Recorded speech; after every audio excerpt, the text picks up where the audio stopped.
selamat pagi semuanya anakku. Salam sehat, salam DigiTM ya. Hari ini kita masih pada tema yang sama, tema 2, yaitu udara bersih bagi kesehatan ya. Kita masuk pada tema 2-nya, yaitu pentingnya udara bersih bagi pernapasan, khusus pada muatan IPS pada pembelajaran 3 dan 4. Nah, Pak Guru kasih waktu kalian sekarang, silakan ambil dulu buku penanya. Pena 5A.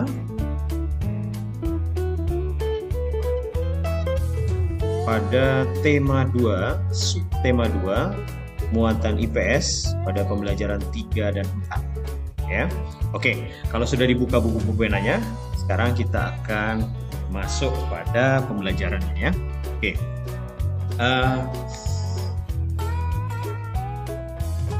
Kita masuk pada pembelajaran 3, yaitu jenis-jenis usaha yang dikelola secara perorangan dan kelompok. Ya, oke. Jadi jenis-jenis usaha yang dikelola secara perorangan dan kelompok. Nah, ada beberapa jenis perusahaan yang dikelola oleh baik itu perorangan, baik itu kelompok. Nanti Pak Guru akan sebutkan beberapa jenis usaha yang ada di sini ya. Kita mulai dari yang pertama, yaitu usaha perorangan atau usaha yang dikelola secara mandiri. Satu orang aja bosnya di sini ya. Nah, itu yang disebut dengan usaha perorangan ya. Jadi, pengusaha hanya bertanggung jawab terhadap dirinya sendiri ya, dia tidak bisa bertanggung jawab sama yang lain-lain, khusus pada dirinya sendiri. Contoh perusahaan perorangan yaitu toko, bengkel, warung. Nah, itu ada beberapa contoh yang disebut dengan usaha perorangan. Artinya bosnya sendiri, pekerjanya sendiri, walaupun ada yang membantu-bantu nanti ya, tetapi secara umum dia bertanggung jawab atas usaha itu sendiri ya, tanpa bertanggung jawab kepada orang lain ya. Itu yang disebut dengan usaha perorangan. Nah, yang berikut ada yang namanya firma ya. Firma ini adalah salah satu jenis usaha yang didirikan paling sedikit 2 orang. Ingat ya, paling sedikit, bisa lebih banyak ya. Dia disebut dengan perusahaan atau jenis usaha firma, di mana segala risiko dan kerugian itu ditanggung secara bersama ya. Jadi pemilik modal, pemilik saham yang ada di situ sama-sama menanggung risiko atau kerugian yang terjadi pada usaha yang dibangun tadi. Nah, itu yang disebut dengan firma ya. Yang berikut yang disebut dengan persekutuan komanditer atau biasa disingkat dengan CV ya.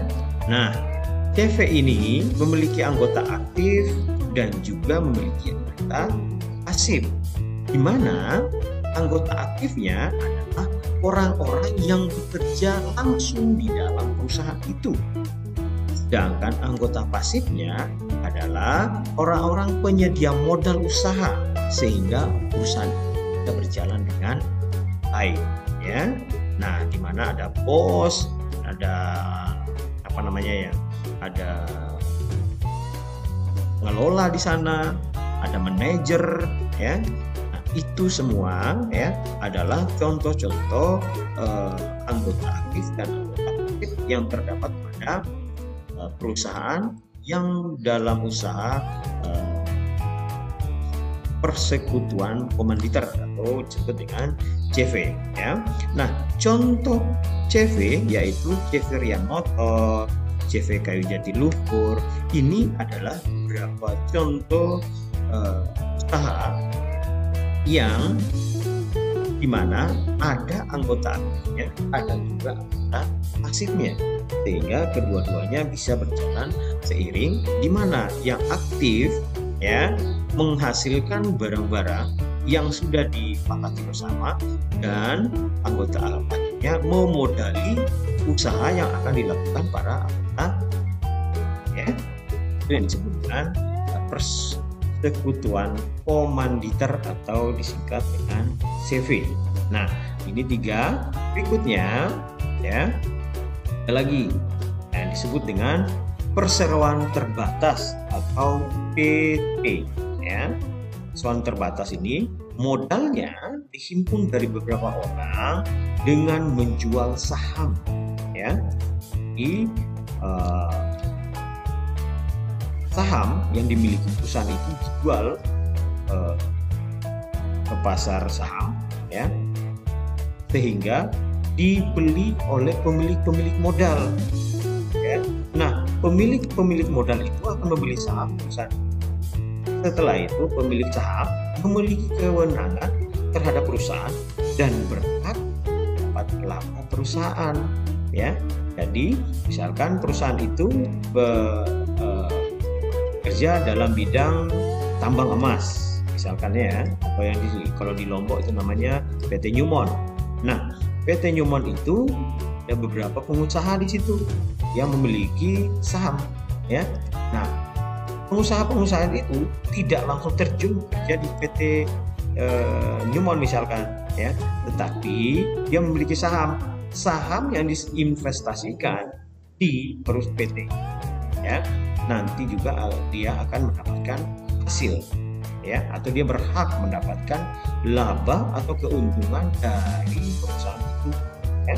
Nah, itu yang disebut dengan pemilik modal atau pemilik, ya.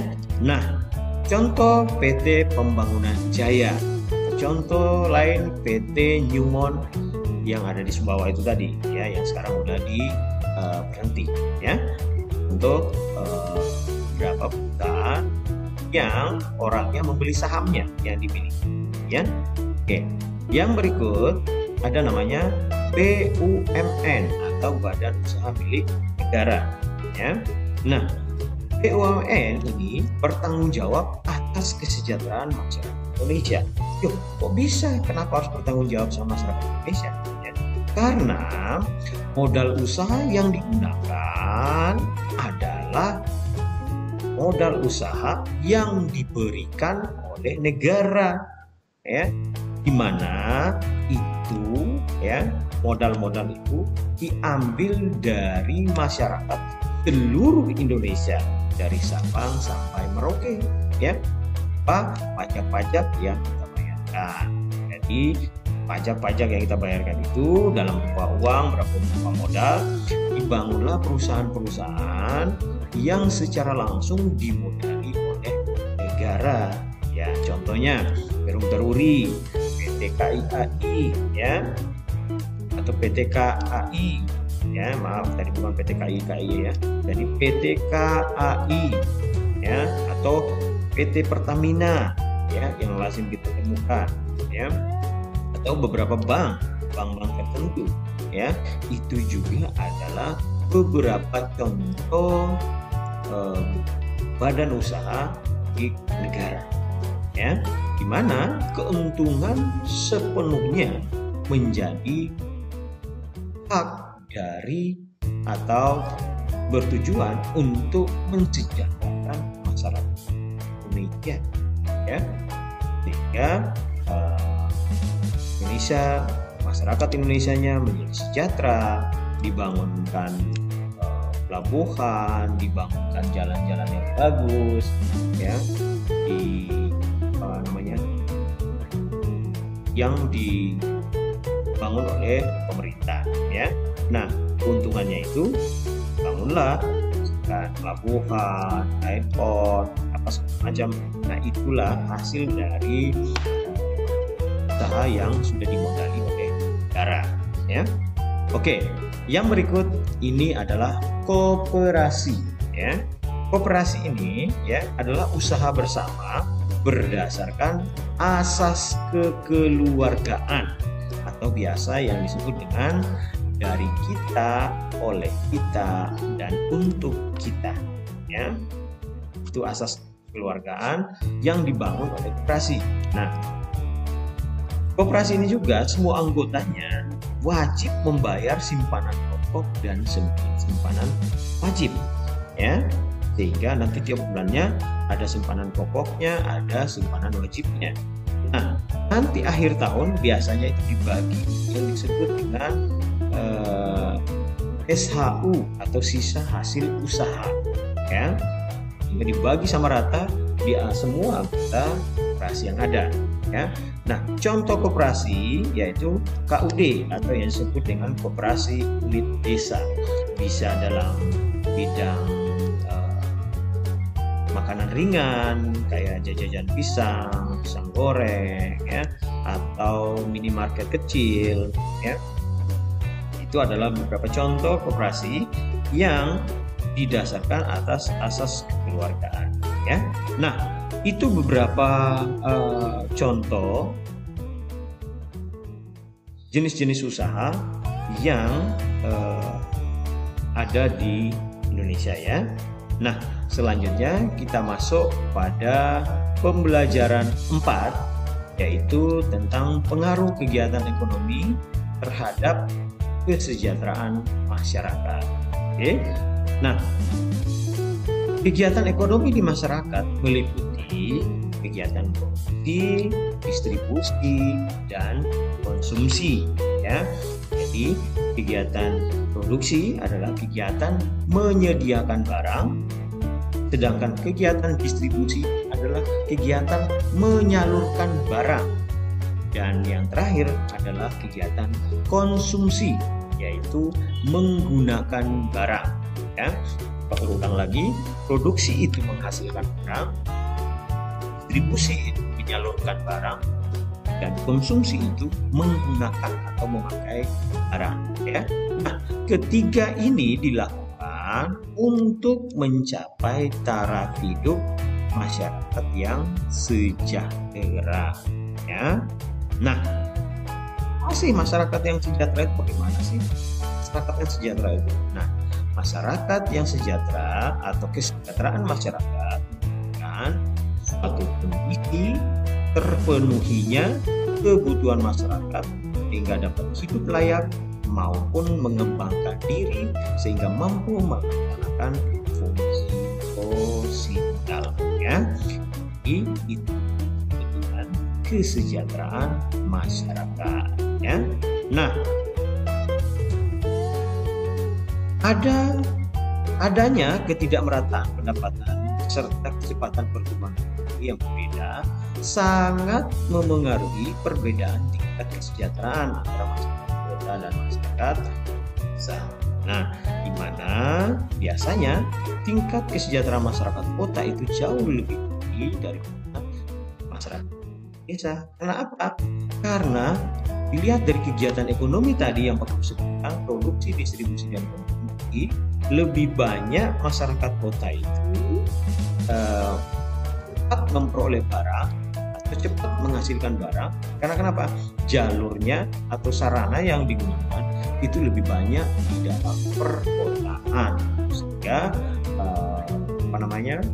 taraf kesejahteraan masyarakat, taraf pendapatan masyarakat jauh lebih cepat masyarakat di kota ketimbang masyarakat di, ya. Nah, itu beberapa hal yang berkaitan dengan pembelajaran IPS kita hari ini. Semoga apa yang Pak Guru sampaikan tadi bisa